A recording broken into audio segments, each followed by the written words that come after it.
Whenever I have an opportunity to speak to my spiritual family on Mother's Day, I'm always excited because I like to do whatever I can to bring us into harmony with our mothers, bring us into glad appreciation for our mothers being or having been exactly who they were. And it has been said that the group of humanity that is the most judged is our mothers, that they are the ones who receive our harshest criticism because we want our mothers or expect our mothers to be only awesome and only wonderful. We want our mothers to always sing to us, "You are the face of God." And we want them always to nurture us and hold us and kiss us and love us. And even though our relationships with our mothers are a mixture of things, we download through the process of selective memory whatever memories we choose to download of our mothers and the level of love and care and compassion and holding and enfolding that we received from them. In the course of my life, I've known a number of people who seemed to download only what was wrong with their mother. They download only memories of how she failed to make them feel safe. She failed to make them feel loved. She failed to be supportive in so many ways. And there are a number of people whose deepest wounds are connected to their mother. I heard a teacher once say, "We expect our mothers to be God because they have given birth to us. And the one who has created us should be our God." And so, in comparison, our mothers to who we expect God to be, they always, in some ways, must fall short. And so, on Mother's Day, I like to remember all of the awesome and wonderful things that my mother gave to me. And my mother gave to me many of these things. And so did your mother, whether we tend to focus on all the good we received or not. I remind people on Mother's Day that the truth is that your mother is your sister, that all of us are brothers and sisters of the Most High. We are the sons and daughters of God. And so, even though on the physical realm, your mother gave you birth, in the realm of spirit, in the realm of truth, in the realm of creation, your mother is your sister. And many times, for many of us, it can be clear that my mother, who is my sister, is sometimes my little sister. My little sister who deserves all of my love and all of my compassion. Our mothers were born before us, and they were born in times where they were not the recipients of all of the teachings that we have received.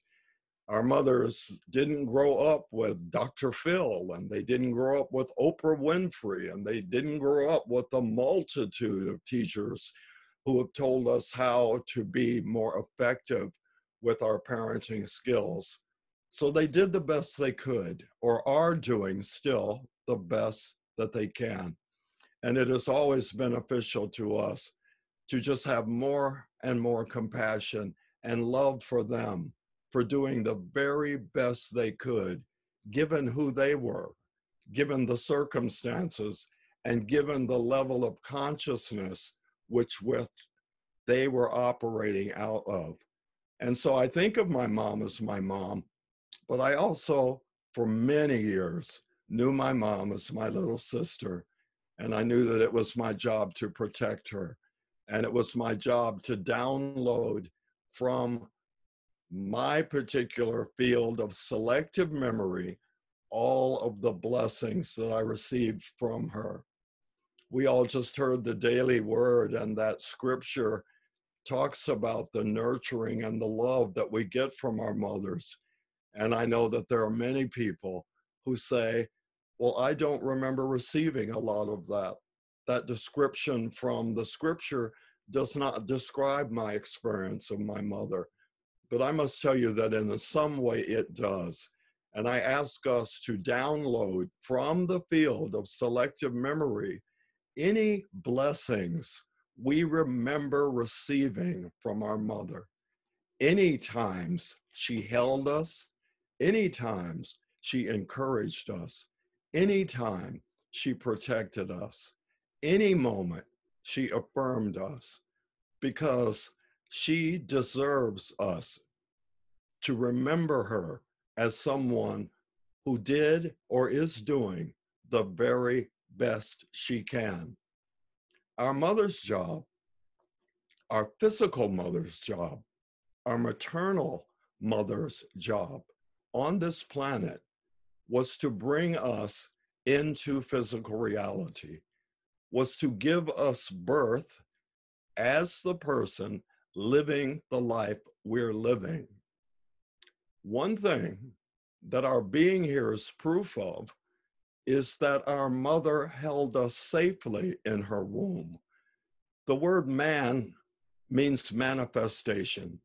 So when it says that God created man, God extended a manifestation of itself. The word woman comes from womb, W-O-M-B, man. So woman is the manifestation of God that carries the womb, that makes physical life possible for us to be born into our planetary experience. But as I said earlier, we expected her to be God. We expected her to be able to author our happiness, our joy, our feelings of complete safety in every moment. We expected her to be God in loving us with an everlasting and overwhelming love. We did not expect to experience anything short of our mother being God. But of course, our mothers are not God. They are our sisters. And they brought us into our physical opportunity to be God in formation, manifestations of God. Once more, the important role of the manifestation that women are is that they carry the womb, which makes physical life possible. And so each of our mothers gave birth to us and fulfilled their role in bringing us into our lives as human beings, into formation, into our opportunity to live life as the I ams that we are in this incarnational experience. They did not fail. As I said, the fact that we are here is proof that they did their job, because they did not abort us, nor did they miscarry us. Our being here is the proof that they brought us into this world. Expecting your mom to have been God, expecting your mom to have been perfect in your idea of what perfection is, to be unfailing in her upliftment of you and her nourishment of you, is an unfair request of her. It is an unfair desire of her. She brought us into life, into physical from spirit, but we must experience something in addition to the birth that Raleigh described to us in the hospital, with the minister coming in and his mother pushing him out into the physical world as physically formed manifestation of the Spirit of God. We, expecting our mothers to be able to provide us with an experience of heaven on earth, is expecting something from them that they simply cannot give us. They gave us our physical reality. But Jesus said that our birth back into spirit while we are in form, while we are in humanity, our birth into divinity, it requires something more than that first birth. A learned scholar in Judaism, Nicodemus, he knew everything except one thing. He didn't know how Jesus managed to experience heaven on earth in every moment, considering some of the stuff that was going on. In the time of Nicodemus and Jesus, their world leaders were off the scale in their intensity, such as we have never known. Herod was off the scale in the darkness that he could bring. The world that the Jews lived in at the time, they were subject to rules, regulations, to being taxed mercilessly. They were made to keep in order and stay in order. And people were being crucified at the word of world leaders. But Jesus did not concentrate upon that. He seemed to be noticing and observing what was going on, but not being absorbed by it. You know, that's where we're trying to get, where we can observe what's going on that looks negative, that looks shadow, but not to be absorbed in it. So Nicodemus asked Jesus, what is your secret? How is it that you can be here on the earth plane, here in this place where there is so much appearance of evil going on, and you seem not to be affected by it, not absorbing it? You're observing, but not absorbing. Like, what is your secret? And Jesus says, Nicodemus, marvel not that I say unto you, you must be born again. Your birth by your mother got you here onto the earth plane, into physical reality.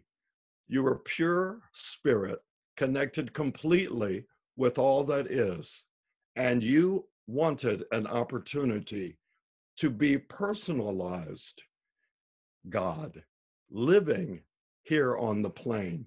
Your mother did that for you. But Nicodemus, marvel not that I say unto you, that to attain the consciousness that I have of being able to absorb, to not absorb what we observe, to only choose to see God in everything, this requires a second birth.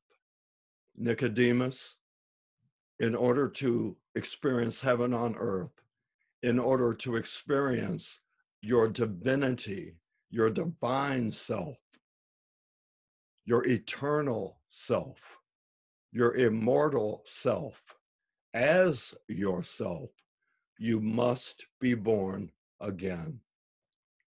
Who is responsible for my rebirth? I am, through the renewing of my mind. I am responsible for growing out of any sense of separation from the love of God. I am responsible for growing past my belief that I'm a separate self among separate selves, all of us separated from our Creator. So on Mother's Day, I encourage myself and others to be grateful for everything your mother did, to choose on purpose through selective memory, to select today, to see all of the moments that she blessed you, how she did what she did for you to the best of her ability, given the consciousness that she operated under the entirety of your life. I invite you to remember she is your sister, and in many ways, your little sister who deserves your love, and your compassion. In many ways, it is our job to mother our mothers with all that we know, with all of the evolution of consciousness that is taking place ongoingly in the mind and in the psyche and in the psychology of beings called human. We have an opportunity to know more and therefore to do more in alignment with the light and the love of God. But you cannot hold your mother responsible for not introducing you into a realm of experiencing heaven on planet Earth and a complete connection with the Almighty One. This second birth we must give to ourselves. Jesus calls that first birth, birth in water, because in the womb of your mother and my mother, as we were being formed, it is filled with water, and we develop in that water. So Jesus says the first birth is by water, but the second birth must be by the Spirit. Why do we gather together? Why do we teach what we teach and learn what we learn and remind one another of what we remind one another of? It's because we know in our hearts and in our souls and in our minds and in our spirits that we will not be satisfied until we give birth to the new creation. Giving birth to a new self is not an easy task. It is not something that we can do haphazardly. It is nothing that we can accomplish by half-stepping.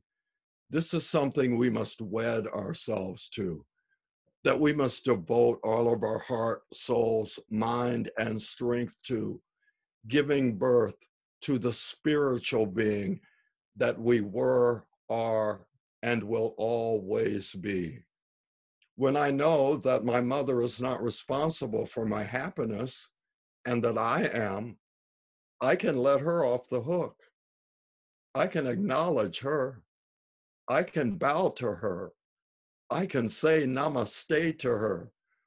The light of Christ in me beholds the light of Christ in you. I can embrace her. I can thank her for every loving touch, every hug, every kiss, every word of acknowledgement, even if through the process of selective memory, these moments were outdone by so-called others. I choose this day to concentrate on everything my mom did right. I choose this day to thank my mother for giving me my physical birth, my birth from water that got me here, and to release any hold I have on her for not being able to give me my second birth, was my birth into deep happiness, deep peace, and deep connection with the Almighty One. That's my job. I am the mother of my spirit self. I do it thought by thought. I give birth to the new creation, moment by moment, intention by intention, action by action. I devote myself to bringing myself into a new life, the life of my spirit. I am grateful to be both human and divine. Thank you, Mama, for giving birth to the human that I am. And it is up to me to give birth to the spiritual being that God says I am. And so today, whether your mother is still breathing on the planet, or whether your mother has taken her final breath and returned to pure spirit, home to be with God, love her up the best you can. Think today on one praise report that you can give to your mom for being your mom, just as she is just as she was. Thank her for allowing you to be you. You are alive physically here in the land of endless possibility because she brought you here. Once more, she did not abort you. Once more, she did not lose you. Once more, she carried you in her womb safely until the time of your being pushed out into the world. Be gentle with her. Love her. Appreciate her for being your mom, doing or having done the very best she can. And for those of you who are mothers, whether you carried a child in your own womb and pushed your children out into physical reality, or whether you adopted your children, or whether you married someone with children and are the mother to those children, or whether some of you had to take on the role of being the mother to your younger siblings because your mother was no longer physically present, or because she was simply unable to, given her level of consciousness at the time, to be mothering enough. And so whether you are a mother through birth, through accepting the gift of mothering, through having adopted children, for having taken children on as your own, I want to thank you. And I want to thank you for doing the very best you have done, given the consciousness that you are in. We all know for sure how good it is to have someone shower us in compassion. We all know how good it is to be held by someone in a motherly embrace. We all know how sweet it is to have our mothers sing lullabies to us, all of them boiling down to "You are the face of God.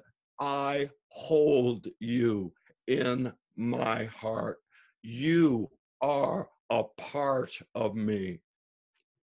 Know that your mother is always singing that to you, always did. Sometimes it didn't shine through the filter of everything she was going through. Sometimes it didn't shine through the filter that was her state of mental health or emotional health or relational health. But to the best of her ability, she shined it upon you in every moment to the best of her ability. All she ever wanted to say to you was, "I hold you in my heart. You are a part of me." Please don't hold me accountable for not having been able to birth you into heaven, to birth you into the joy that you so want and deserve, to birth you into everlasting peace, to birth you into excitement to be alive. Trust me, if I could have given you these things, I would have, because I love you that much. But it was not set up that way for me to give you your spiritual birth, your birth into pure joy and peace and plenty. For this, you must be born again. Marvel not. Don't be dismayed that if it is to be, it is up to you. If it is to be, it is up to me to give birth to the eternal one, the Spirit one, the Christ of the Almighty One. So let me be patient with myself as I do this, and let me know for myself that as I mother myself into my spiritual identity, to be gentle with me, to be compassionate with yourself, and to know that you are always doing the best you can, given the state of consciousness you are in any given moment. But most of all, love that woman who gave you your birth. She is your sister. Love her, whether she is your older sister or your twin or your younger sister. Give her the compassion to the level that you wanted to receive it. Give her the love to the level that you desired to receive it. Give her the understanding to the level that you desired to receive it. You get to be her mother now. You get to hold her. You get to forgive her. You get to sing to her. You are the face of God. I hold you in my heart. You are a part of me. You are the face of God. Don't stop the work of your spiritual unfoldment until you are fully born again. Marvel not. This must take place. If not you, who? If not now, when? This is the day the Lord has made. Let us rejoice and be glad in it. Being alive is a trip, and it's awesome. Namaste.